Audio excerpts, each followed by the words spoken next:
Hello, everybody, and welcome to another exciting episode of the Alex Cuesta Daily Show. Thank you for joining me on this fine Tuesday, February the 8th of 2022. You could have been anywhere. You're here, and you're ready to listen to some more fun, some more articles, some more breakdowns, some more tinfoil hat shit, because that's what I'm going to present to you today. Before we get to that, I always need to remind everyone, because it is very important. Please give me a like, share, follow, subscribe, rate 5 stars if you're on Spotify or iTunes, and always spread this show word of mouth, because it's the most powerful way to grow it and to get out some of these interesting articles that I cover and to give some of the opinions that I do. I'd like to think that what I do, I give opinion and I try to give educated analysis. When I don't know about a topic, I really try to research and get educated on. And I just try to give out, I don't think I'm any different than some of these opinion columnists, except I actually have the ability to think for myself on a lot of this shit. So where they are kind of just parrots of whatever they see and whatever cue card they get put in front of them. But overall, yeah, I'd like to think that this is good stuff that I'm providing. So please do all that. And as always, if you want to search on the socials for the Alex Cuesta Show, you will find us anywhere on social media that way. So as always, as we started, we are going to give the Biden COVID tracker. I don't have a ticker running because there is no video here, but I am going to give you the running numbers because they are important. So let's go back to yesterday, the 8th. We were at 76,505,422 cases and 902,624 deaths. So again, as of yesterday, officially, I think it might have happened on the 7th later in the day, but yesterday, officially to me, we cracked the 900,000 death mark. So that is a big milestone, a grisly milestone, and one that, is going to hurt Joe Biden, even though the leftist media is trying to keep this out of the light, but I am not. So here we go. As of today, the 9th of February, our cases are now up to 76,852,768. And that is an uptick of 347,326. As for deaths, we are now at 905,543. That is up 2,919. So cases ticked well up, more than they did yesterday. And listen, I messed up here. We're on the 8th. Wow. Yesterday was the 7th. Today's the 8th. So disregard when I said 8th and 9th before. Yeah. Cool me. But yeah, anyway, we are way up in terms of cases. It was only 89,000 and 90,000 yesterday-ish. Now it's closer to 350 again. In terms of deaths, we're, kind of staying right near the high 2000s number. So hopefully that death number stays low. I am not hoping for Joe Biden to be unsuccessful in this. I don't want people to die. That sucks. But I am going to hold him to account because no one else is right now. So we got to hold him to account. So before I jump into my main article, I read, like I always do, I read a ton of articles today. And I need to mention these articles because they were close runners up in terms of what I was deciding to do. So first, New York Post has an article, Olympians in tears over poor living conditions, lack of food at Winter Games. Anyone that's listened to any of my conversations about the Winter Olympics, we did a whole episode, me and David, about it. They know that we should not be having these games in China. Everybody knows we shouldn't be having these games in China. How the fuck they got the games awarded to them then, again, after Beijing Summer Olympics was such a disaster. Such a disaster with the fog and all the conditions. And it seems like it's even worse now. The authoritarianism has gone way up. Athletes are barely being fed. They're being stuck in quarantine. They're being malnourished. They can't compete properly. Things are bad there. How nations are putting up with this is bizarre. So it's not a good situation. That article over there was written by Jenna Lemoncelli. That's a great name. Jenna Lemoncelli. That article was written there. The next one is from The Hill. And this one was written by Sarakshi Rai. And it's New Jersey governor ending school mask mandate report. So The actual headline is positive. Thank God. School mask mandates are fucking stupid. We should take masks off in general, but getting them off our kids first is a great step. What you need to read this article is to see how different of a tone is taken when it is a leftist governor doing something like this, as opposed to Ron DeSantis, Glenn Youngkin, Governor Abbott saying, no more masks on kids. All of the battles and wars that those governors, because they are conservatives, because they're on the right, had to go through. Let's see what Phil Murphy goes through, if anything. According to this piece, read it. It is very puffish. It is not vindictive. It's not coming down. You know, they do peddle the nonsense that the Biden administration is now trying to do, where we have to learn to live with this. We're not going to get this to zero. They're admitting defeat on COVID-19 when all these assholes said that Biden was going to be the one to take care of it. So let's not let them off the hook on this. Don't run your campaign saying you're going to take care of this and now backtrack and say, yeah, we're not going to win. It's got to learn to live with it. And AKA learn to live with it. Do whatever the fuck we say, the government.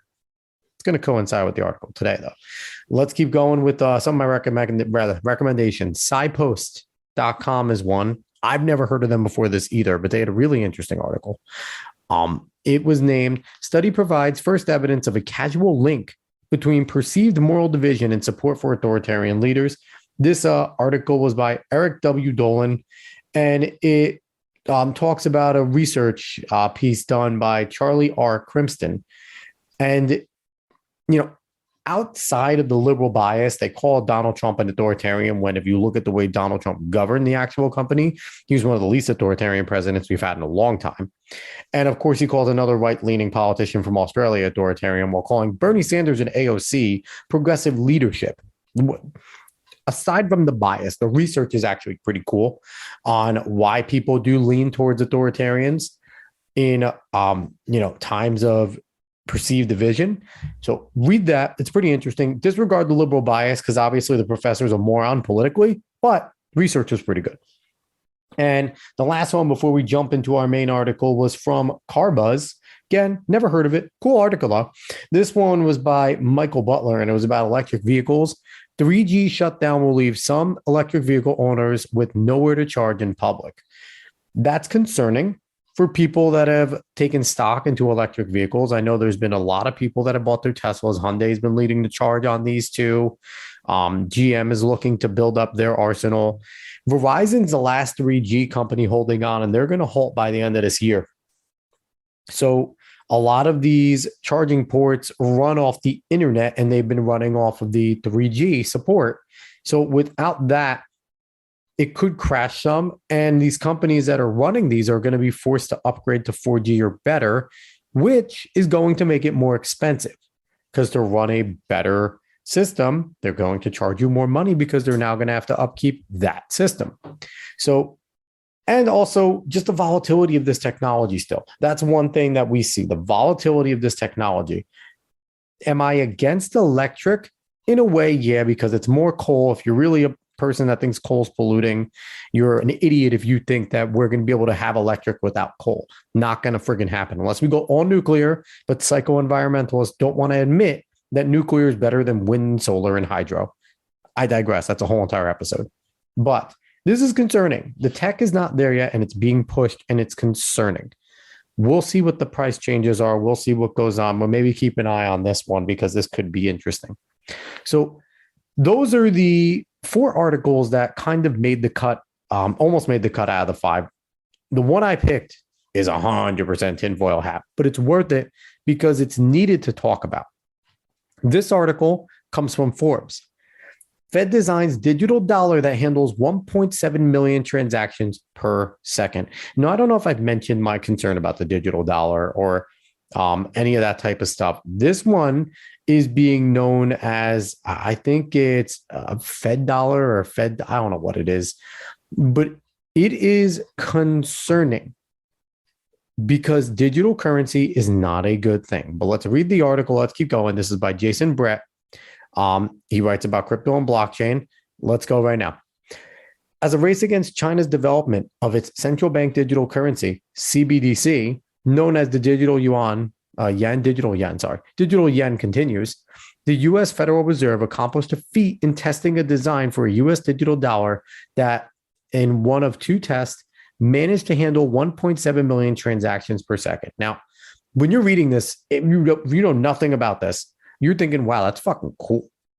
That's pretty dope. Handling all those transactions. This could be revolutionary, and you're not wrong. This could be revolutionary if it was going to be used benevolently. Let's keep going. A report released last Thursday provided the initial findings of research conducted as a collaboration between the Boston Fed and the Massachusetts Institute of Technology, or better known as MIT, dubbed Project Hamilton. The report describes a theoretical high-performance and resilient transaction processor for a CBDC that was developed using open-source research software called OpenCBDC. Now, this is interesting that they're using open source software. They're using Linux to create this. Now, it makes sense because they're trying to go off the blockchain. Blockchain is all open source.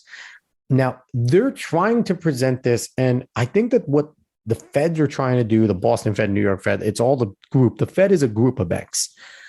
They're trying to present this as a crypto or a crypto light or a crypto competitor, Bitcoin competitor. It is not. Don't think that this is going to be anything like crypto, anything like Bitcoin. This is a centralized currency. This is still a fiat currency, just in a digital realm. There is nothing free about this currency. Instead, it's more restrictive than anything. When criminals, you watch any of your criminal shows, right? And what do they automatically do? Ditch the credit card, ditch cell phones, ditch credit card. They could track your cell phone, and they could track your transactions. They could ping you on both of those two things. Imagine if no use for that anymore. You can't just use cash. You can't remain anonymous by transfer of cash. All of that is going to be tracked now. If they go through with this digital currency, they will be able to know every single transaction you make, where you made it from, how much you made it for, and if it complies with what they want you to buy. Let's keep going here. According to the Fed's report, a core processing engine for a hypothetical general purpose CBDC was created that produced one code base capable of handling 1.7 million transactions per second. According to the Fed, the vast majority of transactions reach settlement finality in under 2 seconds. So a hypothetical general purpose CBDC, essentially a centralized currency. It is one that is going to be used generally throughout the United States. So what it is saying there, which is the scary part, is that they can centralize and focus CBDCs. So a hypothetical general purpose, it is an open currency. It is basically a dollar, a regular hand dollar fiat currency that you can exchange. Now imagine if they created something within this to go, no, we want to focus this. We don't think you should buy meat anymore. So you can't use the Fed dollar, the CBDC for the United States on meat anymore. So you can't buy meat. We're done with you buying red meat. That's been a push. We've seen that. Oh, you want some protein? Go get some mealworms. They want us to. They've been talking about. I've read so many articles about wanting United States to eat bugs as a transition. Fuck you. I'm not eating bugs. Continue to give me my meat. I'm a carnivore. I like meat. But be wary on this type of stuff. They just admitted it. Hypothetical general purpose CBDC, which means that if they can make it a general purpose, they can also make it a focused CBDC. Let's keep going. Quote, "It is critical to understand how emerging technologies could support a CBDC and what challenges remain," said Boston Fed Executive Vice President and Interim Chief Operating Officer Jim Kuna. What a title.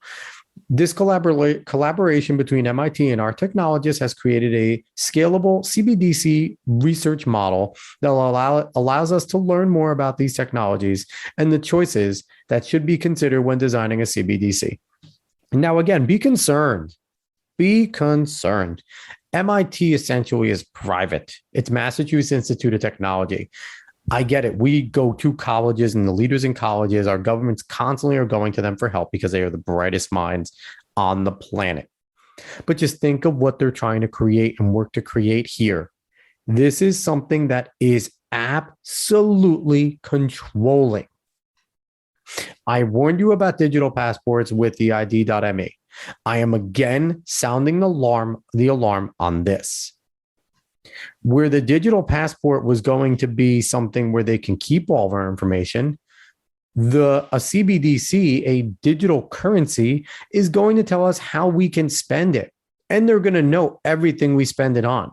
We will lose all freedoms and privacies from the federal government completely. People already say, oh, we already don't have it. You carry around your cell phone, they hear everything. If you don't cover your camera on your computer, they can log in remotely and watch you. Probably all right. They're probably listening through Alexa. And I get it. That's the paranoid in us. But that's kind of still a mystery whether or not they actually do it. How much do they actually give a fuck about the little person? Is carnivore still active? Are they only looking for buzzwords? That type of stuff. With this, it's confirmed that they are actually following all of our transactions. They follow them anyway. If you use a credit card, if you use your debit card, there's a listing there. But the idea is that there's still a firewall with a physical bank there. Even though the banks are sketchy, there's at least still something there. And you could always pull out all your cash from a bank and have it in hand. If it's all digital and there's no more cash in hand, you are done. There's no privacy. There's no getting away. There's no freedom. You're fucked. So let's keep going here. The Fed revealed the design of the CBDC transaction processor was also released on GitHub. According to the Boston Fed, the second phase of Project Hamilton will demonstrate how open CBDC will build upon the initial model to allow flexibility in design that will incorporate how policymakers may implement an actual CBDC. So in order for this to become a thing, people in Congress, this needs to be a thing decided on, that this is what we're going to go with in terms of changing our currency. It's a big move. But again, it's scary. It is a build. Anything with the build can have things put in.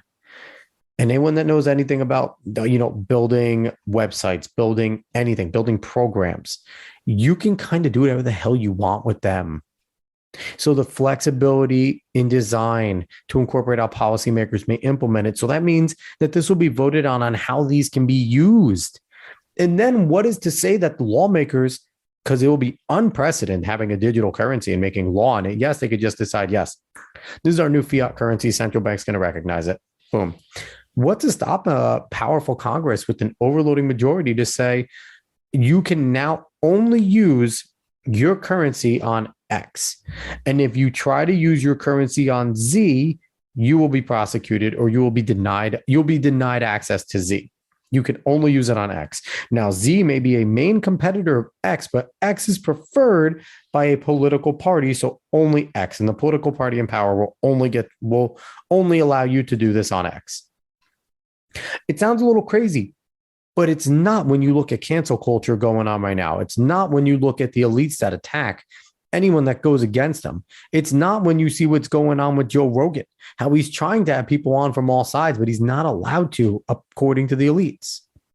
Let's finish off this article. Quote, there are still many remaining challenges in determining whether or how to adopt a central bank payment system for the United States, said Neha Narala, director of the Digital Currency Initiative at MIT. What is clear is that open source software provides an important way to collaborate, experiment, and implement. In addition to supporting collaboration, monetary systems benefit from transparency and verifiability which open source offers. End quote. So transparency and verifiability is not going to be a thing if this goes through for the American people. And for any country that gets it. It is not a good thing. Europe's trying to do it. China's trying to do it. China has it.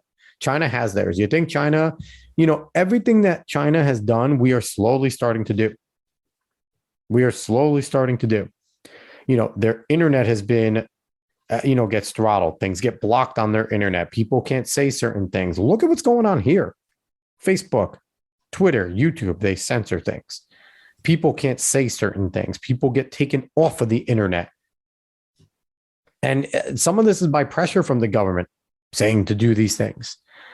So it's coming. We see social credit scores in China. What's potentially getting unrolled around the corner here? ESG, environmental, social, and governance. That is a social credit score. It's already starting in the banks. It's already there. If you're an investment firm, anything that has to do with monetary, you need to run off of ESG. I read it not too long ago from World Economic Forum, all these banks that have ESG language in them. And you don't think that's going to trickle down to the people where if we have a digital currency like this, if you're not playing nice by ESG, you're going to be blocked out from things. You're going to have an ESG score built in with this, whether it's a digital passport or whether it's a digital fiat currency controlled by a central bank. Bottom line is they're controlling it. It takes away your freedom of choice, your freedom of doing things. Anytime freedoms get infringed, your ears should perk up and you should fight and you should argue and figure it out.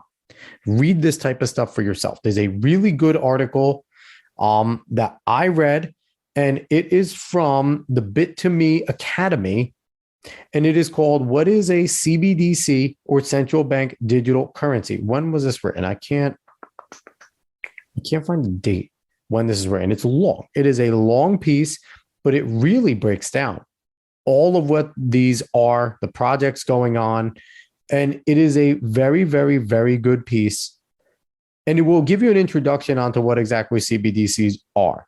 I think it's a little dated. I think it might have been from 2020, this article. I don't think it's completely up to date. And I can't find the date or an author. But overall, it's really good. Read that article if you're interested in CBDCs. But overall, this is a concerning thing. Another concerning thing to monitor amongst a group of aristocrats in society and elites and government personnel that want to take more control, and especially bankers who got bailed out not too long ago want to get control and want to continue to have control.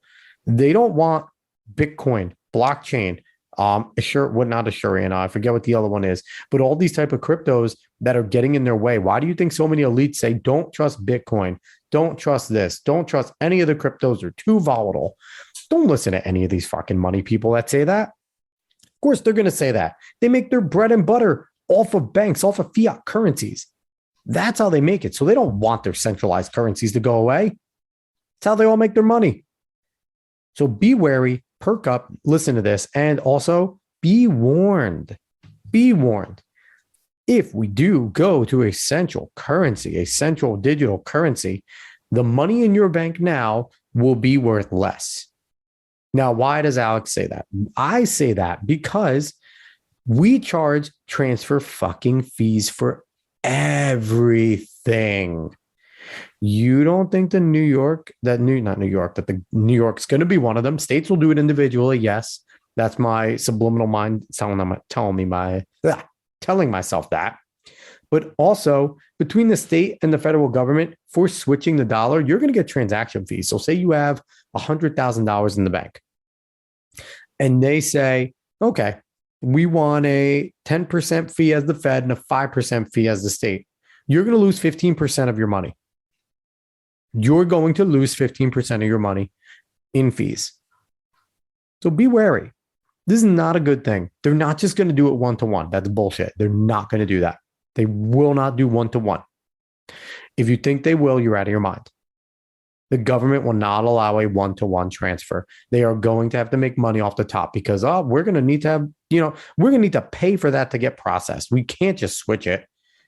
Someone has to do it. We got to pay. We're a capitalist society. Somebody's got to make money off of it.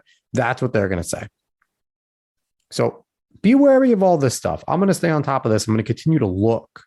And on, ID.me is on my radar. This is on my radar. But neither of them are good. And they're all digital. Be wary of the future. Don't be afraid of the future. Embrace it when it's good, when it's going to do things for good. And again, in the right way, a currency like this could be good. But I cannot trust our federal government, especially with the people running it, to make any of this good. So let's see where this goes. Dangerous stuff around the corner with this, but you got to know about it in order to battle it. So the more you know there.